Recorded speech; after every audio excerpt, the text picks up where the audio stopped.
What's up, everyone? Welcome to this day in Philly sports history for February 28th, 2023.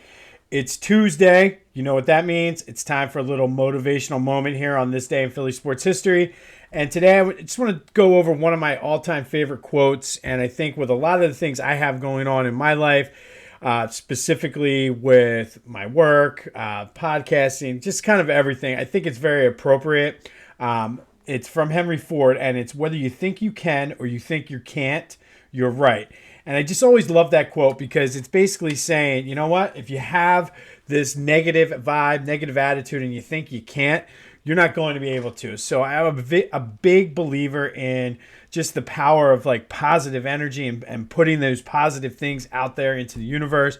I think being a Philly sports podcast, I think that is very appropriate too, because a lot of times we get the whole Negadelphia connotations and names and, oh, you guys are just this, that, or the other. And I do think there's some merit and some truth to that excuse me, when you put that negative energy and those negative vibes out there, that's what you get in return. So like Henry Ford said, whether you think you can or you think you can't, you're right. So go out there this week, have some positive energy, positive vibes, think positive, and see how it kind of perpetuates itself and things start going well and put that. God only knows, in the world today, we need that positive energy. So just go out there and think positively and just be amazed at what happens. All right. It is the last day of February, which means it's the last day of our Philly Sports Black History Spotlight. As I mentioned yesterday, I've had a lot of fun and learned a lot myself. Hopefully you guys have been able to learn too. Today, we're going to highlight one of my all-time favorite Philadelphia athletes, Bernard the Executioner Hopkins. Born in Philly, had kind of a rough beginning to his life. Kind of turned to crime. He was locked in jail at Graterford for armed robbery. He was sentenced for 18 years. But once he got out, he was able to sort of turn his life around. He picked up boxing while he was in prison.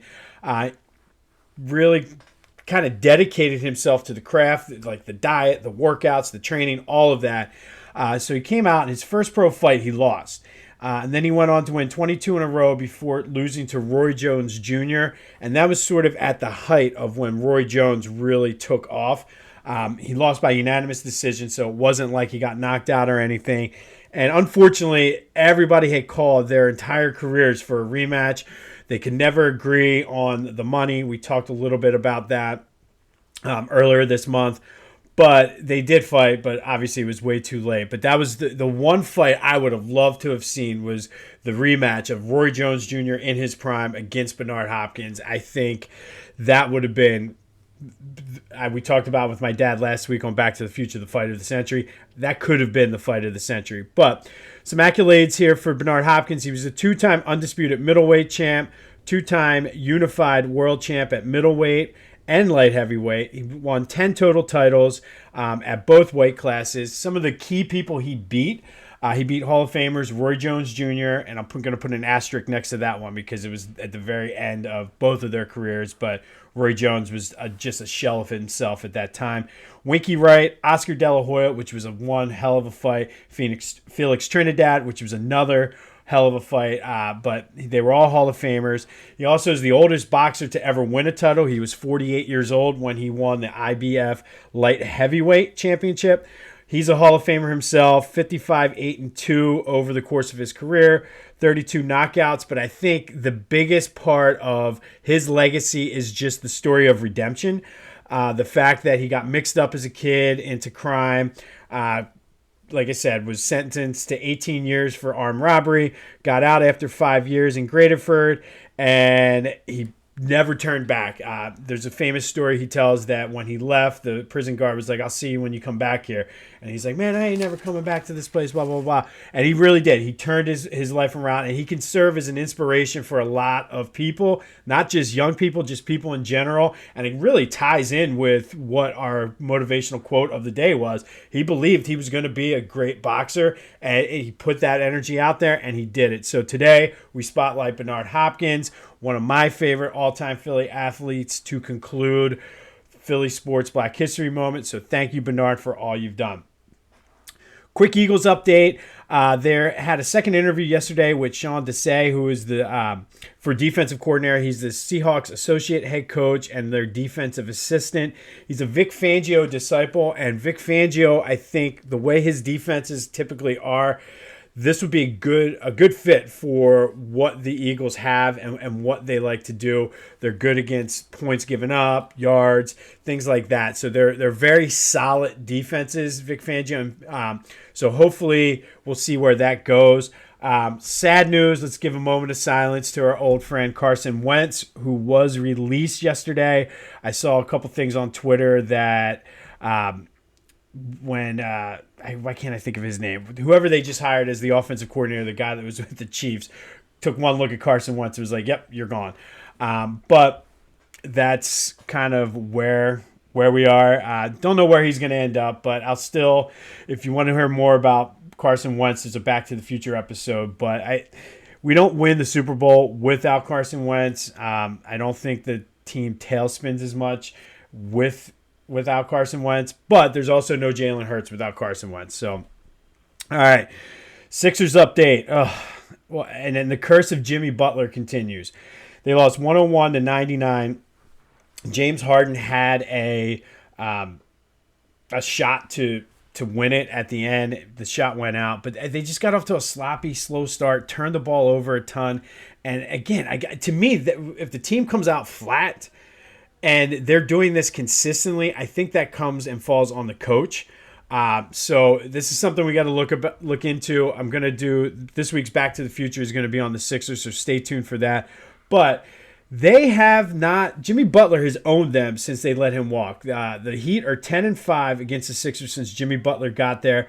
Jimmy's averaging 23.5 points, almost 7 rebounds, 6 assists. So do you think he's a little pissed off and angry that the Sixers didn't re-sign him and chose Ben Simmons and Toby over him? More on that later this week. Phillies update. Nola looked good yesterday, 2 scoreless innings. Bohm and Edmundo Sosa both hit home runs. Andrew Painter is going to make his debut on Wednesday. I'm very much looking forward to seeing him pitch. The early reviews in camp are he's looking good. He's going to fit really nice into that rotation. And all of a sudden, like that pitching staff front to back is going to be pretty solid. So super excited, and especially if the offense continues to do what they've been doing, and you got Castellanos bouncing back. It's going to be a fun baseball season. But sticking with baseball, we're going to go back to 2019. And on this day, February 28th, 2019, this is when it all started. The Phillies signed Bryce Harper to a 13-year, $330 million deal. He has no opt-out clause, so he is here for the life of his career, which is awesome. They signed him seemingly out of nowhere. Like there was rumors, and all of a sudden they were out on him. And then Middleton did the plane trip out to Vegas to see him, and then all of a sudden, like you woke up and it's like I remember sitting at work and getting like my phone blowing up and Twitter going off like, holy shit, they just signed Bryce Harper. In his 4 years with the Phillies, keep in mind 1 was COVID and 1 he was hurt because he got hit in the thumb. But he's hitting 282, 101 homers, 296 RBIs, won the MVP in 2021, 1 All-Star appearance, the monster playoff run last year where, to me, one of the top 3 greatest Phillies moments of all time. Probably should be number 1, but they didn't win the World Series, and we talked a lot about that as it happened. But to me, I was excited because he's going to be, to my kids, what Mike Schmidt was to me. He's the superstar that the Phillies have, the guy they kind of grow up watching. And, I mean, he's just a tough guy. He fought through the thumb injury. His elbow was hurt all last year. He pushed through that. He's already going to be coming into camp 2 weeks after having the Tommy John surgery. So things are looking good. Great signing by the Phillies, but on this day in 2019, this is what started the Phillies as we know them today. Bryce Harper was that piece, and within 4 years, he took us to a World Series, and they're not done. To borrow a line from Doug Peterson, they're not done yet. So very much looking forward to him coming back, looking forward to this season. Keep in mind, we're going to talk about Doc and the Sixers on Back to the Future. Be sure to check that out later this week. Huge shout out to Bernard Hopkins for just being an inspiration. And remember, if you think you can or you think you can't, you're right. And until next time, I'll see you when I see you.